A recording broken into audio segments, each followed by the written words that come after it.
वो क्षण आ गया है जिससे दुनिया डरती थी। 2026 28 फरवरी। इतिहास आज खून से लिखा जा रहा है। इसराइल और अमेरिका ने मिलके ईरान की धरती पे बम बरसा दिए हैं। छाया युद्ध अब खत्म हो चुके हैं। अब जो हो रहा है वो सीधी टक्कर है। लेकिन ईरान झुका नहीं। मिसाइलों से आसमान को लाल करते हुए उन्होंने इसराइल पर पलटवार किया। वहां भी ये खत्म नहीं हुआ।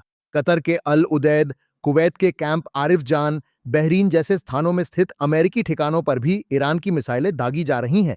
पूरा मिडिल ईस्ट अब एक बारूद के गोदाम में बदल चुका है। इस वीडियो में हम देखेंगे कि ईरान की प्रति आक्रमण रणनीतियां क्या हैं और ये युद्ध दुनिया को किस दिशा में ले जा रहा है। ईरान की सबसे बड़ी ताकत उनकी वायुसेना नहीं है, बल्कि जमीन में छुपे हुए ये मिसाइल शहर हैं। ईरान के पहाड़ों के भीतर 500 मीटर नीचे छुपाकर रखी गई हैं विशाल बैलिस्टिक मिसाइलें। इनकी जगह अमेरिकी रडारों और बंकर बस्तर बमों की पहुंच से भी बाहर है। युद्ध शुरू होते ही पहले 24 घंटों में जो होगा वो है सैचुरेशन स्ट्राइक नामक रणनीति। ईरान की रणनीति सटीकता नहीं बल्कि संख्या है।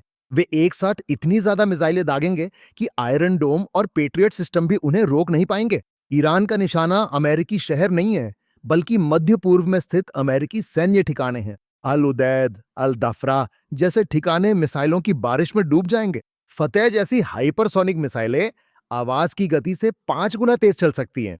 इन्हें रोकना अमेरिकी रक्षा प्रणालियों के लिए भी एक बड़ी चुनौती है।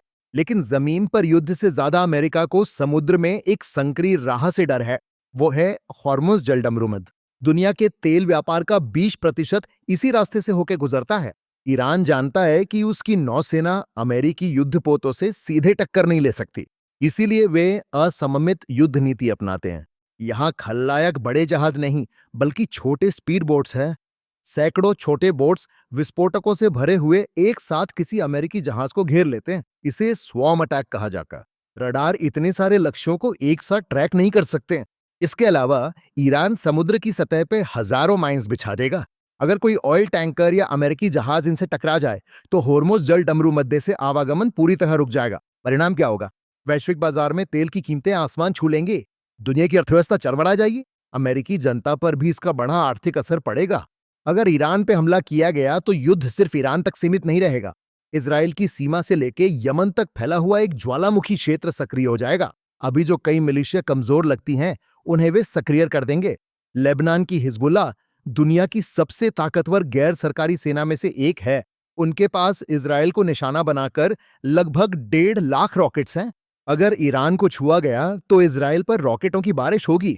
दक्षिण में यमन के हूती विद्रोही लाल सागर में जहाजों पर हमला करेंगे। इराक और सीरिया में सशस्त्र समूह अमेरिकी दूतावास और सैनिकों पर गुरिल्ला हमले शुरू करेंगे।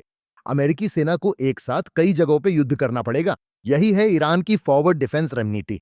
दुश्मन का सामना अपनी सीमा के बाहर करना। युद्ध केवल गोलियों तक सीमित नहीं है। ईरान की साइबर आर्मी अमेरिकी पावर ग्रिड और बैंकिंग सिस्टम को ठप करने की कोशिश कर रही है। अमेरिका और इजराइल ईरान के सैन्य ठिकानों को नष्ट कर सकते हैं, लेकिन इसकी कीमत पूरी दुनिया को चुकानी पड़ेगी। जलती हुई तेल की कुएं, ढहती हुई शेयर बाजारें और शरणार्थियों की लहर। मध्य पूर्व में आज जो कुछ भी हो रहा है वो सिर्फ एक युद्ध नहीं है, बल्कि एक वैश्विक आपदा की शुरुआत है।